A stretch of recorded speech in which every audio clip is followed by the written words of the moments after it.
GTR, GTR, Xiaomi, Xiaomi, Xiaomi. It didn't go. Can't do anything about it. During the race between Xiaomi SU7 and Japan's mighty GTR, after all the cheering, the driver of the Xiaomi SU7 got so nervous that he forgot to shift gears. This was during a drag race held in a small county. With such an exciting atmosphere, many people thought that the Xiaomi SU7 was preparing for a big showing, but unexpectedly, it was an embarrassing moment in front of everyone. Some people joked online, saying, Xiaomi got scared just hearing the sound of the GTR, and did Xiaomi freeze or run out of power? After only 3 years of research and development, Xiaomi quickly launched its own car brand. However, with frequent quality issues with the Xiaomi SU7, people often question whether enough testing or safety assessments were done. Recently, a car blogger tested the Xiaomi SU7 against the Zeekr 07 in a crash test, and after the results were revealed, Xiaomi demanded a public apology. I want to apologize again to my fans, and once more to Xiaomi. On August 13th, a car blogger with over 1 million followers, Gao Ruoxiang, posted a video which drew widespread attention. In the video, the blogger conducted a crash test between the Xiaomi SU7 and Zeekr 007 at the speed of 60 km per hour, with a 90% overlap in the collision.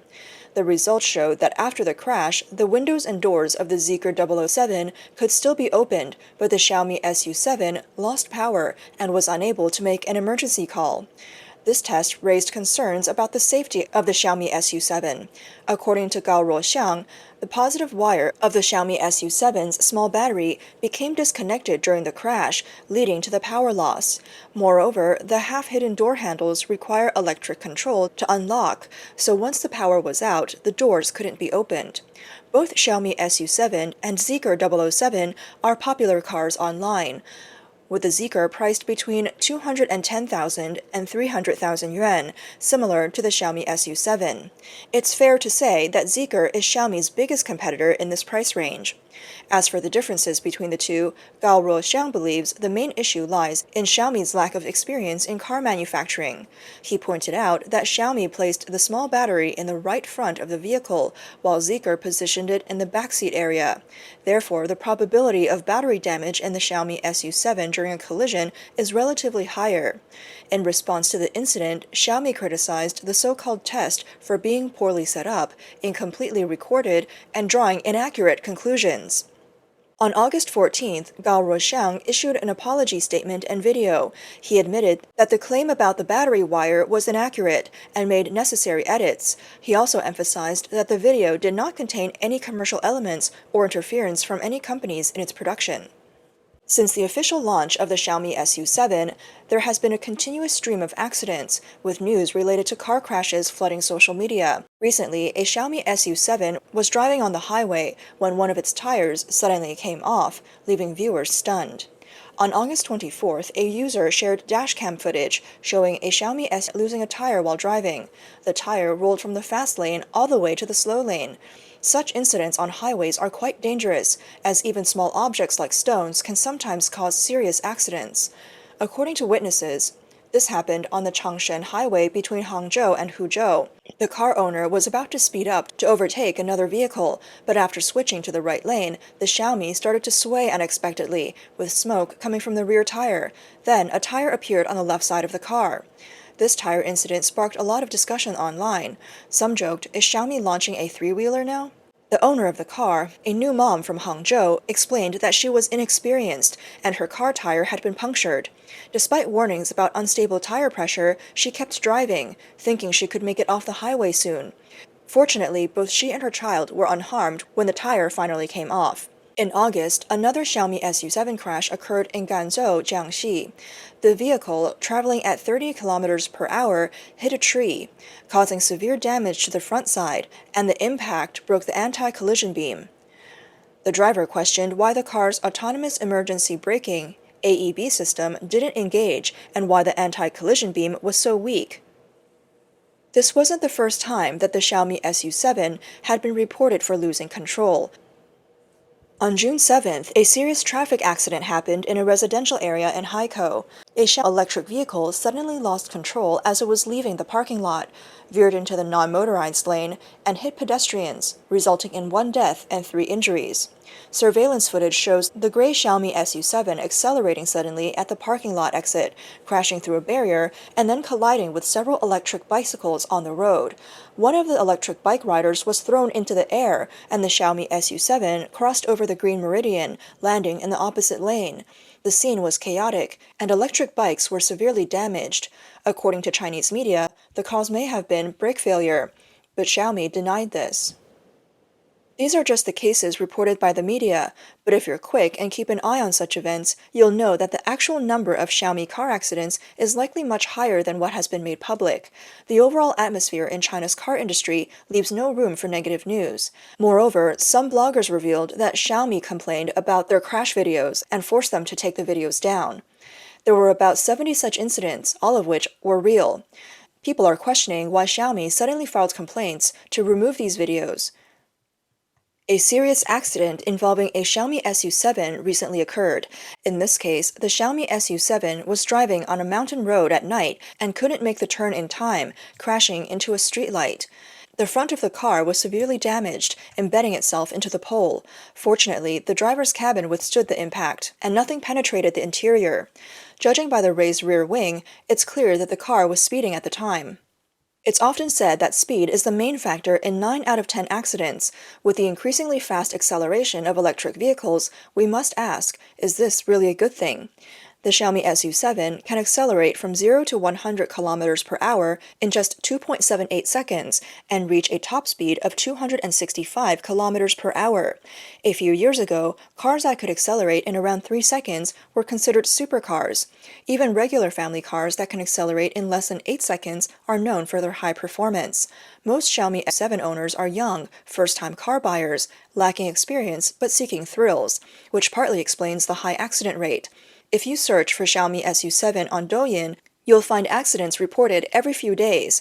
It seems like the only ones more upset than the drivers are the insurance companies.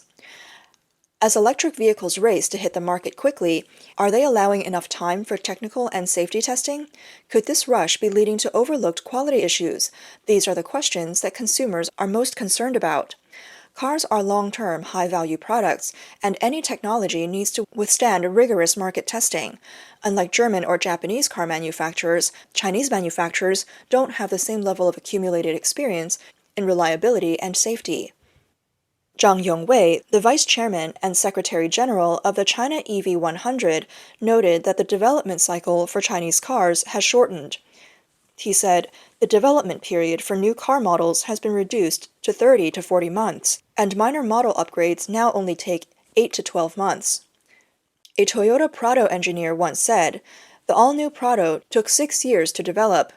He believes that ensuring high-quality cars requires ample time for testing, aiming for users to be able to drive the car for 10, 20, or even more years. Many traditional car makers, including Toyota and Audi, still adhere to a 48-month development process, with 6 months dedicated to safety and stability testing. Industry insiders argue that some Chinese car companies are overly focused on rapid, short-term development cycles, which may involve cutting corners on durability testing. A J.D. Power report shows that in 2023, there were 21 more problem vehicles for every 100 new energy vehicles compared to 2022. Problems include broken axles, power loss, screen failures, infotainment malfunctions, and air suspension failures, as well as more serious problems like spontaneous combustion, brake failure, and driver assistance malfunctions. An automotive industry professional told Chinese media that the increasingly fast pace of car production is a standout phenomenon in smart vehicle development. He said, the 3-year development process has become 1 year, with less or even no testing. He said this is an open secret among a few car companies rushing to get products on the market. While quick product launches may win market share temporarily, a single high-profile accident can destroy an entire brand.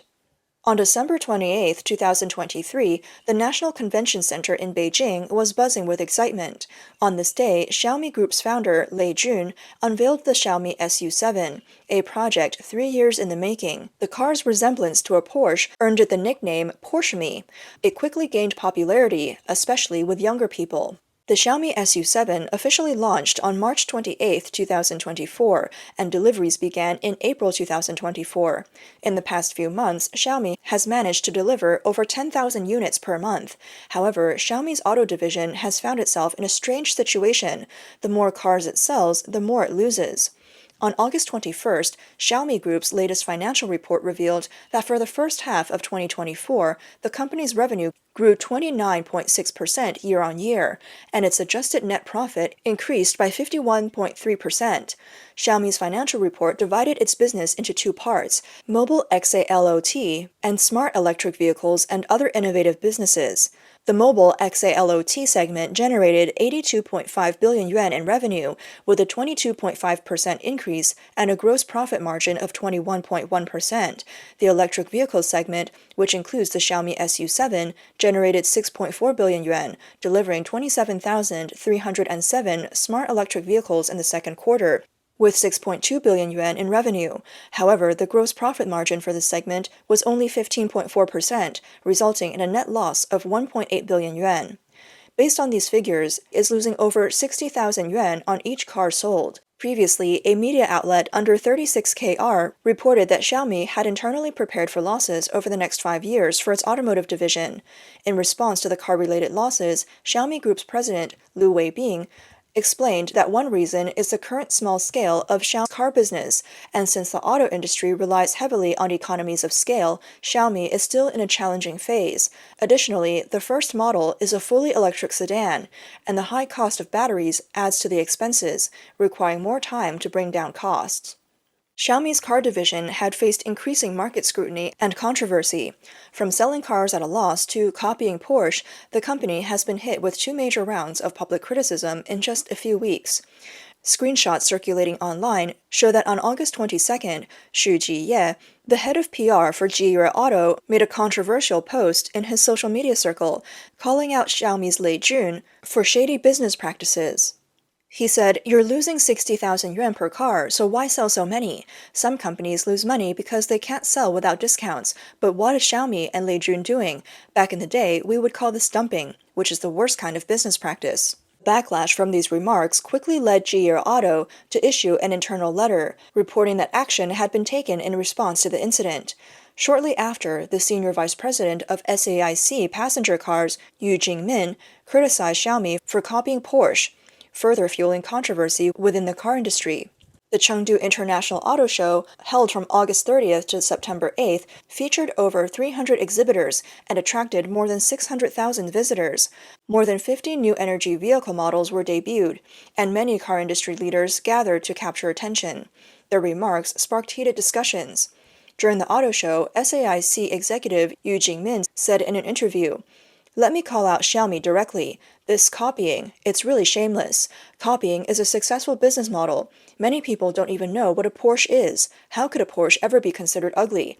I totally understand. There's no need to feel embarrassed, as long as it's successful." He added, "I think it's a successful business model, but ultimately you need to reflect on what your brand stands for. Cars aren't just consumer electronics. Phones all look the same and are homogenized, but cars never will be, because there are designers and brands behind them." On September 2nd, his speech became a trending topic. While SAIC found itself in another wave of negative publicity, Yu Jingmin's remarks also caught the attention of a significant number of people. Recently, another new car from Xiaomi was leaked. Xiaomi Auto plans to release 3 models in 3 years, and in 2025 it will introduce an SUV. However, when images of the SUV were leaked, they sparked significant controversy.